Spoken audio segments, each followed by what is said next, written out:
അതിന്റെ ഭാഗമായി അവിടെ പ്രവർത്തിക്കുമ്പോൾ ഞങ്ങൾ കയറ്റിവിട്ട സഹോദരന്മാർ കാസർഗോഡ് മുതൽ പാറശാല വരെ ആ പരിസരത്തെത്തുമ്പോൾ പിണറായിയുടെ പോലീസ് വേട്ടയാടുകയും നാട്ടുകാരിൽ ചിലർ അവരെ കല്ലെറുകയും ചെയ്യുന്ന ദുഃഖകരമായ ഒരുപാട് കാഴ്ചകൾ ടെലിവിഷനിലൂടെ കണ്ടവരാണ്.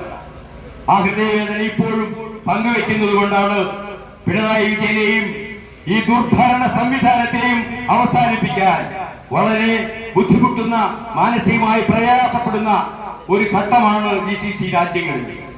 അവിചാരിതമായി വന്നുപോയ ഒരു യുദ്ധം കൊണ്ട് ജോലി നഷ്ടപ്പെട്ട് കോവിഡിനെ പോലെ തന്നെ സമാനതയില്ലാതെ വളരെ മാനസികമായി പ്രയാസപ്പെടുന്ന ഒരു ഘട്ടത്തിലാണ്.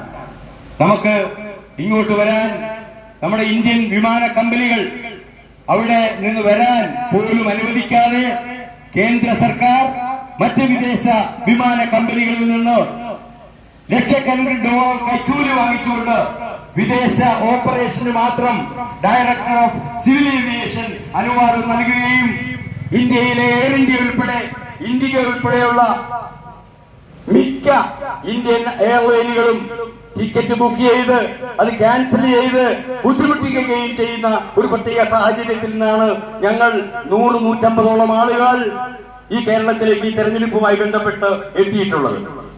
ഈ തെരഞ്ഞെടുപ്പിന്റെ പ്രത്യേകത ഈ നാട്ടുകാരോട് ഞാൻ പറയേണ്ട ആവശ്യമില്ല. നമുക്കൊക്കെ നമ്മുടേതായ രാഷ്ട്രീയ വിശ്വാസങ്ങളുണ്ട്. നമ്മളൊക്കെ വിശ്വസിക്കുന്ന പ്രസ്ഥാനങ്ങളിൽ നമുക്കുള്ള ആ വിശ്വാസവും സ്നേഹവും അത് വിദേശ രാജ്യങ്ങളിലും രാഷ്ട്രീയത്തിന് അതീതമായി എല്ലാവരും ഒത്തുചേർന്നുകൊണ്ട് ആ രാഷ്ട്രീയ പ്രവർത്തനങ്ങളുടെ ഭാഗമായി ഒരുപാട് ജീവകാരുണ്യ പ്രവർത്തനങ്ങൾ നടത്തുന്നുമുണ്ട്. പക്ഷേ നമ്മളെ സംബന്ധിച്ചിടത്തോളം പ്രവാസി